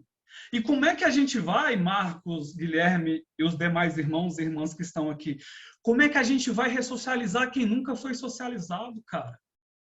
Como é que a gente vai reinserir quem nunca foi inserido? Como é que a gente vai reeducar quem nunca foi educado, cara? Sabe? Então, nós não podemos contar com o Estado, porque o Estado não faz o seu papel. Sabe quando é que o Estado apareceu para mim e aparece para quem mora aqui na Quebrada? Quando é para aprender, velho. O Estado aparece para aprender, para humilhar, para dar tapa na nossa cara, para jogar dentro de uma unidade de internação que não recupera ninguém, dentro de um presídio. Mas o Estado não vem aqui construir mais escola, o Estado não vem aqui construir uma biblioteca pública, o Estado não vem aqui construir áreas de lazer, de convivência, de arte, de cultura. O Estado não promove isso. Então, família, escola, livros, sabe? Conhecimento. E é como você falou, Marcos, nenhum dos adolescentes, homens e mulheres que eu conheci, que estão privados de liberdade ou que estavam, nenhum queria aquela vida. Nem eu, cara, sabe? Nem eu, nunca quis isso para mim. Ninguém alimenta isso. O Estado, ele acaba nos colocando dentro dessa condição. E o meu discurso, ele não é um discurso de vitimista. Eu assumo todos os atos infracionais e criminosos que eu cometi, ponto. Eu paguei por eles, ponto final. Eu quero ser inserido na sociedade, porque eu nunca fui. Eu poderia muito bem, depois que eu sair do sistema penitenciário, viver a minha vida, sabe? E quem está cometendo um crime, que pague pelo que fez. Cara, eu dei a cara para bater, velho. Para mim, todo dia, eu acordo com o pensamento de que eu preciso salvar um adolescente, mano. Porque a minha filha tem 7 anos de idade, eu quero um mundo melhor para minha filha, mano. Eu não quero que minha filha seja violentada por um macho escroto. Eu não quero que minha filha trabalhe dentro de uma empresa que seja escravizada, mano. Então, assim, são esses laços. A escola é parte desse laço, a família. E eu costumo sempre dizer, irmãos, que quando a família perde de vista, quando a escola perde de vista, o crime abraça. E quando o crime abraça, meu irmão, é muito difícil você trazer esse adolescente de volta. E isso é um dado estatístico. De cada 10 jovens adolescente, seja maior de idade, seja menor, seja homem ou mulher, de cada 10 que a polícia prende hoje, amanhã 8 ou 9 vão sair muito pior do que quando entraram. Porque o Brasil não trabalha a ressocialização. Os nossos presídios são mazelas. Os nossos presídios são calabouços. Então, cara, é fortalecer esses laços. E como que a gente fortalece? Através da educação, mano.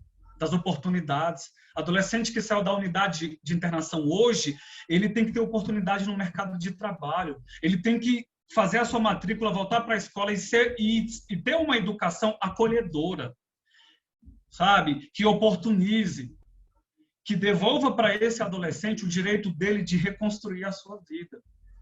E é difícil isso. Isso é um processo e leva tempo. Mas eu acredito no nosso trabalho. Nosso, porque é nosso. A gente tem essa missão, essa responsabilidade. Seja no âmbito jurídico, social, escolar, no papel de pai, de mãe. Cara, é nós por nós na periferia. Sempre foi. Uma coisa que você falou que especialmente marcou nessa resposta para mim, e por isso faço esse destaque, esse negócio de quando a família, a escola solta, o crime abraça. Eu sempre pensei sobre isso no seguinte sentido: qual é o único lugar que está de portas abertas? A universidade, o processo de ingresso é seletivo. A escola, o acesso é universal, mas ela não é atraente. O emprego é mais um dos espaços mais seletivos possíveis. E aí você tem o crime. O crime não tem lista de espera, não tem prova para ingresso, ele está sempre ali, parece que sempre tem uma vaga. Parece que sempre tem uma vaga. Guilherme. Obrigado, Marcos. Antes, a próxima pergunta vai ser a respeito, novamente, do seu livro, Emerson. Mas antes eu gostaria de dizer uma coisa, para reforçar. Aquilo que aconteceu no Rio mesmo foi genocídio, aquilo ali foi um crime disfarçado de má institucionalidade, aquilo ali foi uma matança, foi uma pior matança que aconteceu no meu estado, na cidade onde eu cresci, na minha parte da minha infância, que é o Rio de Janeiro. Então, mas prosseguindo aqui na perguntas, a pergunta que foi deixada aqui, Emerson, já que você está até inclusive construindo o segundo volume das Francas Palavras, certo? E daí você apresentou um pouco das diferenciais entre o primeiro livro e o segundo livro. E o que você espera? Qual é a sua expectativa do impacto que você imagina que possa dar ao leitor nos seus livros? Obrigado, Guilherme. Você falou do Rio de Janeiro, quero trazer só, contextualizar aqui, muito rapidamente. Eu nunca saí de Brasília, mano, porque o crime, ele é uma prisão, sabe? Eu não conhecia o Parque da Cidade, eu não conhecia a Ponte JK, enfim, os pontos turísticos que ficam aí no centro de Brasília. Ano passado, antes da pandemia, eu viajei exatamente no momento certo. Eu trabalhei do ano 2019 todinho, mano, e eu falei para minha mãe, mãe, eu era fissurado por conhecer praia, eu só conhecia praia de televisão, sabe, mano? E o Rio de Janeiro, eu sempre tive um sonho de conhecer o Rio de Janeiro, velho. Assim, cara, eu acho, apesar de todos os problemas, mas a geografia do lugar é linda demais. E eu só via por televisão, eu nunca tinha andado de avião, até me arrepia aqui de trazer essa lembrança. O ano 2019 todinho, mano, eu trabalhei, juntei dinheiro, peguei 15 dias de férias nos primeiros dias de janeiro. Eu saí daqui de Brasília no dia 10 de janeiro de 2020, um sábado, de avião, desci lá no Galeão. A minha viagem era para pousar no Santos Dumont, né, que está bem mais próximo ali do centro e tal, e eu cedi o meu assento nesse voo para uma pessoa que precisava chegar com urgência no Rio de Janeiro porque ela tinha um problema, uma doença terminal. E aí eu preferi esperar mais 2 horas no aeroporto e pegar esse voo e descer no Galeão.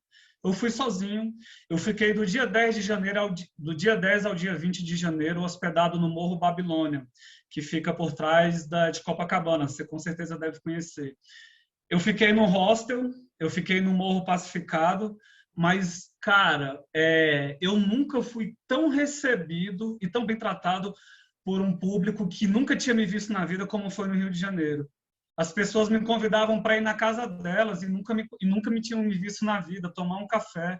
Eu dava rolê, eu conheci o Morro do Vidigal, eu conheci a Rocinha, eu fui no morro ao lado do Chapéu Mangueira, eu conheci o Cristo Redentor, eu entrei dentro do Maracanã, eu subi no Pão de Açúcar, na escadaria de Selarón, enfim, mano, realizei meu sonho. Fui e vim de avião, fiquei 10 dias. Uma hora antes de eu embarcar de volta para Brasília, eu estava tomando banho de praia ali no Leme, né, que é do lado de Copacabana. Realizei meu sonho. Isso a educação proporcionou para mim. E eu precisava falar sobre isso, porque eu tô doido para voltar ao Rio de Janeiro. Eu queria muito morar lá, velho. Assim, é fantástico o lugar. Mas o que eu quero alcançar com esse livro? Cara, o meu livro ele tem um público-alvo.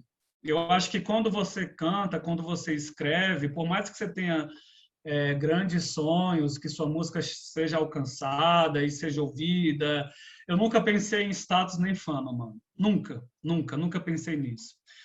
Eu tenho um público-alvo, que são os adolescentes, que estão nas unidades de internação, que são os presidiários e as presidiárias. Eu vejo esse livro chegando dentro desses lugares. Mas, ao mesmo tempo, eu não vejo chegando, sabe por quê? Porque se depender do Estado, se depender do braço armado do Estado, que é as autoridades, esse livro não chega. Porque eu estou exatamente denunciando o que o Estado faz dentro desses lugares. Mas é isso. Eu quero que o meu livro chegue nas quebradas, que chegue dentro das universidades públicas, que chegue dentro das clínicas de reabilitação, das casas de recuperação, sabe? Todos os dias eu acordo com esse pensamento. Eu não quero fazer do meu livro uma escada, eu não quero fazer da periferia uma escada para chegar lá em cima e dizer que eu venci na vida. Muita gente tem esse discurso, a periferia venceu. A periferia ainda não venceu. Alguns atores periféricos estão vencendo. A periferia vai vencer quando a maioria dos deputados forem periféricos, forem mulheres, forem pretos. A periferia vai vencer o dia que a UNB, os cursos de medicina, os cursos de engenharia, de direito, seja ocupado por periféricos, filhos de mães trabalhadoras, filhas de mãe solo. Aí a periferia vai estar, de fato, começando a vencer. Então é isso assim, velho. Eu quero que o Francas Palavras, esse livro de poesias ácido, é muito visceral. Eu quero que ele chegue nesses espaços. Eu quero que ele chegue nas quebradas, nos saraus. Eu quero que chegue nas unidades de internação. Mês passado, eu tive no manicômio judiciário com os meus irmãos da família Pichain, que é um projeto de cortar cabelo de forma gratuita, e nós fomos no Dom Orione, que fica no Lago Sul, manicômio judiciário, e, cara, eu refleti muita coisa sobre a minha vida com os irmãos que eu vi lá, sabe? E para mim eram pessoas normais, cara. Para a sociedade não é. Para a sociedade nenhum deles estão aptos a voltar para o mundo aqui fora. Eu enxerguei como amigos, sentei do lado deles, trocamos ideias. Não dava para você desenvolver uma ideia assim, digamos, uma ideia natural como a gente está conversando aqui. Mas o olho no olho, o abraço, o aperto de mão, o acolhimento. Senta aqui, mano, vamos trocar uma ideia de onde você é e tal. E o Francas Palavras é isso também, velho, sabe? É esse acolhimento. Porque um adolescente que lê o Francas Palavras, ele vai poder falar, caramba, o cara está contando a minha história, sabe? Os adolescentes que foram abusados na infância, as crianças que foram abusadas na infância, porque a primeira poesia ela se chama Abusado, vai poder ler e falar, cara, esse cara contou a minha história. Então, alguém que hoje está vivendo dentro de uma clínica de reabilitação para se livrar do vício das drogas vai poder falar, caramba, é possível. É isso, cara, sabe? A gente escreve para um público e eu quero que esse público, se esse público ler, compreender e colocar em prática o que está escrito no Francas Palavras, missão cumprida, mano. Cumpri minha missão. Acho que é isso. Muito obrigado, Emerson.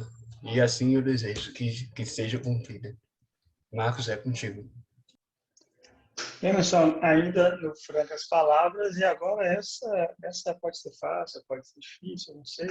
Pelo seu pai também tem um livro com muito poema, diz que quando se trata de filho, não tem o preferido, né? Mas agora eu quero saber das suas filhas aí, poesias, qual é a preferida entre as que estão nesse livro. Cara, vamos lá. Cara, velho, é difícil mesmo falar assim qual é a preferida. Claro, tem a preferida que se chama Entre Grades e Virtudes, que não está no volume 2, está no volume 1, perdão, está no volume 2, porque eu tentei fazer uma cronologia dos fatos, né? Então, o livro, ele segue assim, desde o meu nascimento até os dias atuais, eu tentei seguir essa cronologia. O Francas Palavras, ele acho que é a coisa mais foda, com F maiúsculo, que eu escrevi na minha vida. E do volume 1, assim, uma preferida do volume 1 é Quebrada, que eu fiz essa poesia para falar um pouco das quebradas e tal. Assim, a Quebrada, que tá no volume 1, para mim, assim, é uma coisa assim que, caramba, mano, sabe? O do pertencer à quebrada, sabe? Dos moleques da quebrada poder falar, meu irmão, tenho orgulho da minha quebrada, apesar dos problemas que tem todos os dias, mas a gente tem que se sentir pertencente desse meio que nós fazemos parte, sabe? E aí eu quis falar sobre quebrada, e o nome da poesia é Quebrada, porque, cara, apesar de tudo que se fala e se mostra na mídia, essa mídia sensacionalista, cara, a gente precisa mostrar que aqui da Quebrada já saiu um estudante que está dentro da UNB hoje cursando Direito ou Medicina. Isso já aconteceu. Mano, apesar da quadra 204 ser chamada de faixa de Gaza, mas tem lá mães e pais trabalhadores, tem gente ocupando os espaços públicos, porque só se mostra o que é pesado, só se mostra o crime, a violência, os assassinatos.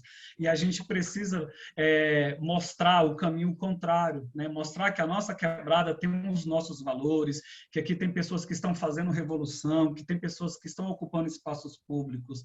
Então, velho, Entre Grades e Virtudes é a minha preferida, e do volume 1, acho que Quebrada é isso, esse lance do pertencer à quebrada. Perfeito. Eu acho que agora a gente, primeiro que todo quem ainda não comprou, vai comprar o livro certamente, já fica ligado para procurar a quebrada e se encontrar aí com a sua quebrada pelas palavras do Emerson, é claro. E agora eu acho que a gente passa para a Sara. A Sara, com certeza, está monitorando o tempo todo aqui e assistindo a nossa conversa, e está com um rol de perguntas aí que o pessoal mandou no chat. Sara. Oi, pessoal. Marcos, Guilherme, obrigada pelas perguntas. Emerson, muito obrigada também pelas respostas, por todo o conhecimento que você passou, expressou aqui para a gente, contando um pouquinho também da sua vida, da sua experiência como escritor. Todo o percurso que você narrou é muito importante, não só para a gente, né, entender um pouquinho como você chegou até o lançamento do seu livro, mas para quem vai nos ouvir, né? Principalmente para a quebrada que vai nos ouvir. O objetivo desse bate-papo hoje é principalmente que essa conversa não fique restrita só ali aos alunos da UNB, mas que ela chegue para quem realmente precisa ouvir isso e quer ouvir isso, né? Eu tenho certeza que muita gente está ansiosa para ouvir você falando. Eu confesso que eu fui conhecer o seu trabalho através da reportagem, né? Eu vi uma reportagem no G1. Eu achei a sua história muito inspiradora, muito bacana. E apesar de hoje não morar numa cidade periférica, hoje eu moro no Guará, mas eu morei até o ano retrasado na Ceilândia. Então eu vi muita coisa, muita violência, assim como você fala que você não é a regra, mas a exceção dessa história que você contou. Basicamente, eu também sou. Certamente, Marcos, Guilherme também devem ser essas exceções, porque da onde que eu vim também, eu vim de uma escola pública e que da minha turma, algumas pessoas conseguiram, né, chegar ao ensino superior, mas esse sonho, essa aspiração de um UNB, de um curso de prestígio como direito, é uma coisa muito excepcional, que dá um orgulho muito grande, e principalmente quando a gente vem, né, desse lugar de total desamparo do Estado. Então, É um orgulho não só para a gente que alcança isso, mas para todas as pessoas que deram esse suporte, o apoio, porque como eu gosto de falar de forma particular com os meus amigos, eu não cheguei na UNB sozinha, eu cheguei porque um professor me ajudou, eu tinha o hábito de ganhar livros de professores, então cada coisinha dessa construiu a Sara que está aqui hoje, podendo entrevistar o Emerson, que também chegou a ser esse Emerson hoje, porque ele teve pessoas por trás ajudando, e todo esse suporte é incrível. E com certeza o nosso bate-papo hoje pode servir de suporte para alguém no futuro, alguém que vai ouvir essas suas palavras e se inspirar. Então, mais uma vez, eu agradeço o bate-papo com você, apesar de que ele ainda não acabou, tá? Tem perguntas, a gente tem 2 perguntas aqui das nossas extensionistas. Vou ler a primeira, vou deixar o espaço para você responder e aí em seguida eu faço a outra. A primeira pergunta é da Jade Luiza. A Jade pergunta: como é a experiência de escrever e publicar poesia durante a pandemia? Eu acho que, para mim, particularmente falando, foi o meu refúgio, porque nós estamos, desde o início da pandemia, trabalhando de casa, né, no home office, e esse home office é uma enganação, você trabalha mais do que o presencial, isso é fato. E como eu tive Covid, né, velho, no final do ano passado, minha família toda foi acometida pelo Covid, mas graças a Deus todo mundo se recuperou. Eu tive sintomas leves e tal, mas eu cumpri o meu período aqui, né, de isolamento. E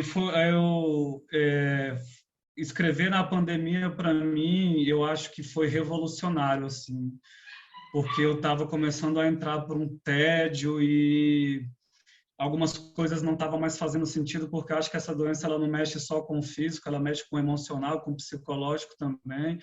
Então, assim, eu procurei aproveitar desse momento tão negativo que nós estamos vivendo, eu procurei esse refúgio nos livros, nas poesias, né? Aí eu tive certeza de que o livro ele tinha que ser de poesias, porque até mesmo das grandes catástrofes, assim, desses grandes acontecimentos no mundo, eu via poesia em tudo. Cara, se eu for na padaria comprar pão, eu vejo poesia.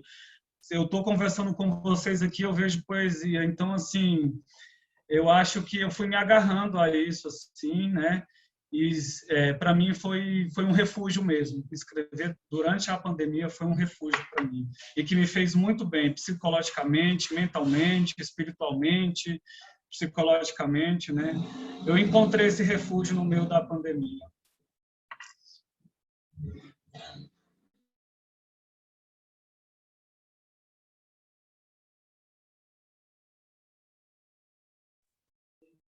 Acho que a Sara travou aí. Travou para vocês? Aqui para mim ela travou. Sim, travou também. Vamos ver se ela volta aqui.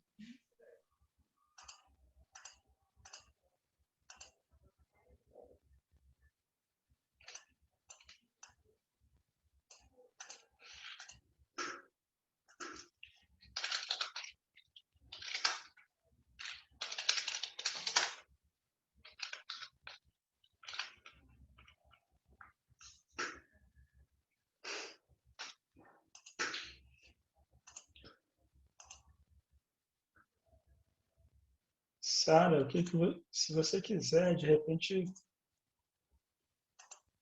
Tá, beleza. Vamos fazer isso. Deixa eu só copiar ela aqui e jogar do outro lado. Para eu ler daqui. Vamos lá.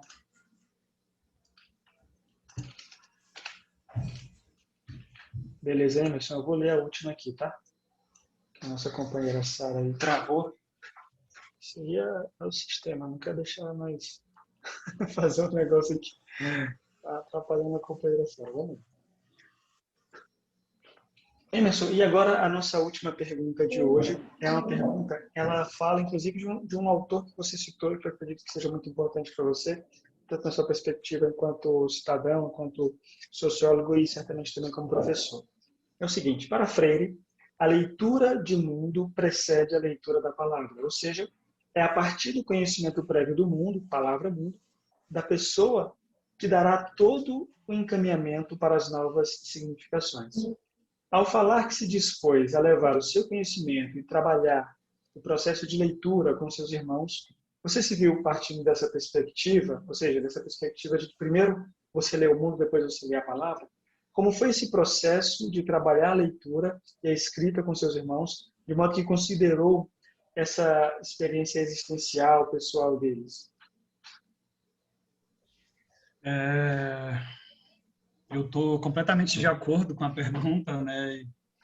E li muito sobre Paulo Freire. Eu vim conhecer Paulo Freire no âmbito da faculdade, né? Quem me dera se tivesse sido apresentado para mim muito antes, ali desde do meu ensino fundamental, né? Mas é a partir desse conhecimento prévio mesmo, né? De eu me considerar um pertencente desse meio, desse mundo, para que eu pudesse, com esse conhecimento que o próprio Paulo Freire nos trouxe, poder passar para os nossos irmãos, para as nossas irmãs, né? E com as maiores perspectivas possíveis, assim, essa educação que tem que ser libertadora, essa educação que tem que diminuir distâncias, essa educação que oportuniza e coloca a gente num patamar que a gente nunca pensou em ter chegado. Eu vejo vocês aqui como exceções. Eu vejo vocês como exceções, né? Então, é o que eu quero para o meu povo também, é o que eu quero para a minha quebrada, né? E que outros e outros irmãos possam conseguir, não fazendo as escolhas precipitadas que eu fiz. Acho que é mais ou menos isso. Isso acho uma boa pergunta, sem dúvida, e uma boa resposta também, porque é isso, né? Hoje em dia, querendo ou não, a gente tem, né, na sociedade esprairada uma ideia da individualidade, e não é uma individualidade de reconhecer cada um na sua particularidade, mas é uma individualidade de desprezar que as pessoas estão inseridas na sociedade, elas estão inseridas em espaços e que esses espaços, querendo ou não, influenciam bastante em quem essas pessoas são, em quem elas poderão ou não poderão ser e de onde elas vieram. Então, essa coisa de Paulo Freire, isso que você falou, de ter reconhecido de onde essas pessoas vinham, onde elas estavam inseridas, de ter lido o mundo dessas pessoas e o teu próprio mundo, né? O mundo ali, porque é isso. Se alfabetizar pessoas adultas que não tiveram naturalmente escolarização é um desafio enorme, fazer isso de uma forma praticamente não institucional e dentro de uma penitenciária deve ter sido um negócio assim ao mesmo tempo heróico e não é heróico à toa, né? Muito desafiador. Emerson, foi um prazer enorme te conhecer, conversar contigo e passo a palavra agora também para o Guilherme, que já era teu fã desde antes, né? Que com certeza também quer dizer as últimas palavras. Agradecer o pessoal que mandou as perguntas no chat, que acompanhou, e eu tenho certeza que as pessoas que estão assistindo agora, nesse momento, né, após a publicação, também aprenderam muito com essa entrevista de hoje. Obrigado, Marcos. Então, eu acho que o Abras Livres deixa uma longa, reflexiva mensagem nessa nossa conversa entre nós aqui e também uma provocação também para nós do campo do direito, do campo universitário, porque aqui o projeto ele abarca também pessoas de outros cursos, então também é uma reflexão também para os outros cursos e que seja também um exercício de reflexão a respeito de como que a escrita, como que a vida possa somar e trazer um direcionamento e mostrar ao mundo uma nova ótica, quebrar os paradigmas de muitos círculos que nós temos hoje em dia, no círculo acadêmico, no círculo daqueles que são privilegiados, no círculo daqueles que não sofrem a opressão do Estado, que não sofrem a opressão da negligência dos deputados, dos governadores, de vários ali que deixam essa política pública punitivista perpetuar até hoje. E isso vai ser muito bem transmitido. Assim desejo, assim creio que todos desejam, serão transmitidos em suas palavras, Emerson, tanto no Papo Franco, tanto nos seus livros. E mais uma vez, eu estou muito honrado de estar aqui te entrevistando e muito obrigado, Heber, por essa oportunidade. Acho que agora eu vou passar agora para a Sara, que está aqui conosco agora, e para dar o encerramento aqui. Mais uma vez, muito obrigado a todos aqui, inclusive nossos membros que estão aqui conosco, participando aqui e colaborando com as nossas perguntas. Até mais e tenham um ótimo fim de semana e usem álcool gel e máscara. Obrigada pelas palavras, Marcos, Guilherme, Emerson. Antes da gente encerrar, a gente não pode deixar de pedir para o Emerson declamar, então, uma das poesias dele para a gente encerrar com chave de ouro. E mais uma vez, reforçando o que Marcos, Guilherme já falaram, muito obrigada, Emerson, por ceder um pouquinho do seu tempo para conversar com a gente. Obrigada também ao Marcos, ao Guilherme, que se disponibilizaram a fazer esse bate-papo comigo, aos membros também que estão aqui presentes, Larissa, Jade, Cassiele. Tinham mais membros antes, mas eles tiveram que sair por questões pessoais. Mas mesmo assim, muito obrigada a todos que contribuíram para que hoje a gente conseguisse fazer esse bate-papo. E Emerson, muito obrigada. Eu espero que o livro ele realmente alcance o sucesso que ele merece. Eu comecei a ler já. Quando você citou o primeiro poema, né, O Abusado, realmente é um poema muito forte, muito mesmo. Mas a gente consegue, né, tirar uma poesia ainda assim, apesar de ser uma história muito, né, muito trágica.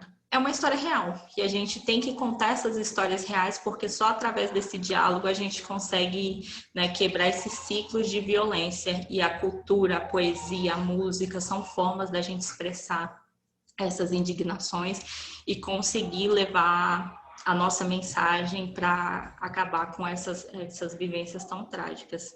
Ou pelo menos dar paz para as pessoas que tiveram essa vivência, né? Que elas consigam encontrar um pouquinho de carinho através da poesia. Então, Emerson, obrigada. Agora eu vou deixar você encerrar com chave de ouro o nosso bate-papo, por favor. Obrigado, Sara. Eu sei que a gente já está terminando, mas eu não poderia deixar de agradecer, né? Eu aprendi a ser muito grato à vida, às oportunidades, né? Essa aqui foi uma grande oportunidade para mim. Hoje foi um sábado bem atípico na minha vida, né? Primeiro foi o CF16, com os estudantes, com os professores, 60 pessoas numa sala virtual de 10 a meio-dia. Foi muito bom. Foi assim uma troca de muito conhecimento, de muitos saberes. E agora à tarde aqui com vocês, né? Para mim é uma honra poder conhecer o Guilherme, né, velho? Pô, mano, você pode ter certeza que a partir de agora eu também me torno o seu fã, quero te acompanhar e tal. Muito sucesso na sua caminhada aí, de todos vocês. Obrigado, Sara, que fez o contato comigo desde o início, né, velho? Acreditou no meu trabalho, me deu essa oportunidade de poder estar aqui com vocês hoje. O Marcos, obrigado também, meu irmão. Satisfação de te conhecer. Obrigado pelas perguntas. E a todas e todos os demais que participaram, muito obrigado, velho. É o que eu sei fazer de melhor, é esse trabalho, é o que eu passei a gostar de fazer. E aí eu quero aproveitar, Sara, e pedir para você, quando você terminar de ler o volume 1, por favor, me manda suas opiniões, críticas, sugestões, o que você achou do livro. Eu estou pedindo para todo mundo que leu o primeiro volume trazer esse feedback para mim, porque é importante para que eu possa melhorar ainda o volume 2. Eu quero saber o que vocês acharam desse primeiro volume, tá? Então, quando você terminar, por gentileza, me manda suas considerações que eu vou acatar, né, com a maior satisfação do mundo. E eu encerro aqui recitando a poesia Entre Grades e Virtudes, que ganhou o Festival de Arte, né, em 2012, lá do Sistema Penitenciário. Essa poesia foi escrita num pedaço velho de embalagem de cigarro derby, porque lá dentro era muito difícil conseguir uma folha, um lápis, e a gente improvisava tudo isso, né? Então eu pegava do lixo esses pedaços de papel, embalagem de cigarro, de biscoito, ou qualquer coisa que eu visse que dava para escrever alguma coisa, eu escrevia. E eu acho que essa é uma das coisas mais preciosas que eu já escrevi em toda a minha vida. E eu vou terminar recitando ela aqui para vocês. Pode ser? Então, beleza. Vamos lá. Poema, poeta, poesia. A imagem do teu semblante reflete a virtude da minha alegria. Ela me abraça, eu perco medo, me sinto protegido. Tenho o seu nome tatuado em meu braço esquerdo. Eveline Marques, o nome da minha mãe. Humildes pessoas vestidas de branco se abraçam numa simples manhã de quarta-feira. O homem de preto que nos observa não entende que amor de mãe vence qualquer barreira. À espera da liberdade se encontra um simples amador da poesia. Dona Eveline Marques, por minha lembrada, pela sua garra, coragem e valentia. Humilhações ela suportou e incontáveis sofrimentos ela por mim passou. Quase padeceu, ajoelhou, chorou, é o amor mais puro. Hoje minha mãe me visitou. Gostaria muito de poupar-te deste cruel encarceramento, mãe, pois tu nada de errado fizeste para merecer qualquer sentença. Eu, sem advogado, sem testemunhas de defesa, 7 contra 1, estava ao meu lado no dia do julgamento. Agradeço pela presença, mãe, dividimos a mesa. Numa certa visita, tua mãe me pergunta, filho meu, após anos aqui preso, o que tu me diz acerca da liberdade? Eu te respondo, mãe, com toda a minha sinceridade. Para mim, mãe, liberdade rima com realidade, saudade, que unidas trazem a felicidade. Liberdade para amar, liberdade para sonhar, sonhar que mesmo sem asas eu sou capaz de voar. Voar para bem longe, voar para se libertar, voar para a felicidade encontrar e encontrar a paz. Paz que só Deus dá. Deus dá liberdade para o bem cultivar. Liberdade não apenas pelo fato de estar livre fisicamente, mas é libertar-se interiormente, viver intensamente, pois liberdade que se expressa está no corpo, na alma e na mente. Aqui dentro, mãe, conheço humanos livres. Lá fora, mãe, nas ruas, eu tive um enorme convívio com humanos encarcerados. E parece meio louco, né? Presos livres, livres aprisionados. Sim.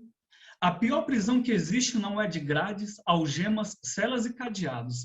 Tem irmãos trancados, abre parênteses, preso, fecha parênteses, mas não estão literalmente acorrentados. Não mais do que muito dessas muralhas para fora, mãe, que livres estão, mas apenas fisicamente, sem foco, sem vida, sem brilho, sem sonho, sem glórias. É parte da nossa juventude periférica aqui fora.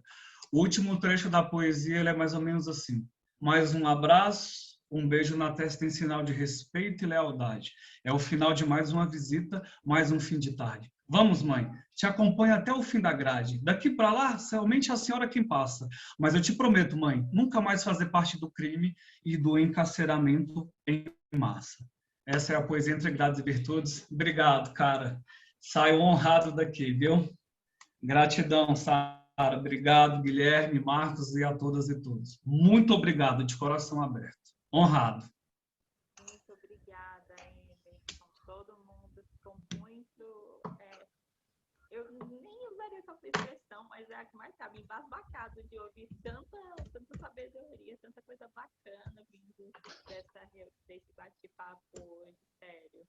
Foi muito mais do que a gente esperava. A gente já esperava que você ia fazer, né, ia ter um bate-papo incrível com a gente. Tanto que a gente formulou várias perguntas para você que a gente estava esperando já.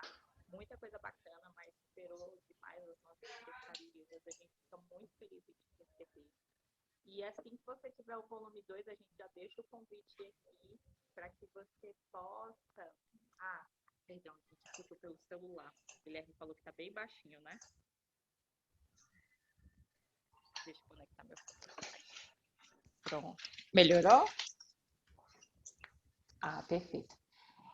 E aí, Emerson, então a gente já deixa o convite para que quando você lançar o volume 2, você venha aqui dialogar mais com a gente. Eu tenho certeza que a gente ainda tem muita coisa para conversar. Hoje a gente não podia falar tudo, na final a gente tem que deixar um suspense para o pessoal que vai ouvir a gente nas redes. Mas muito obrigada, Emerson, muito obrigada a todo mundo que fez esse bate-papo acontecer. Agora eu vou liberar vocês, que eu sei que é sábado, é dia do Emerson pedalar, ou então ficar com a filha dele. Os meninos também, todo mundo tem bastante coisa para fazer. E mais uma vez, muito obrigada, pessoal, pelo bate-papo. Pessoal, muito agradeço, obrigado. velho. Até mais, foi um prazer. Valeu, obrigadão, pessoal. Se cuidem, se protejam, tá? Máscara, álcool em gel e aproveitem um final de semana. Obrigado, velho. De coração, valeu. Valeu, pessoal.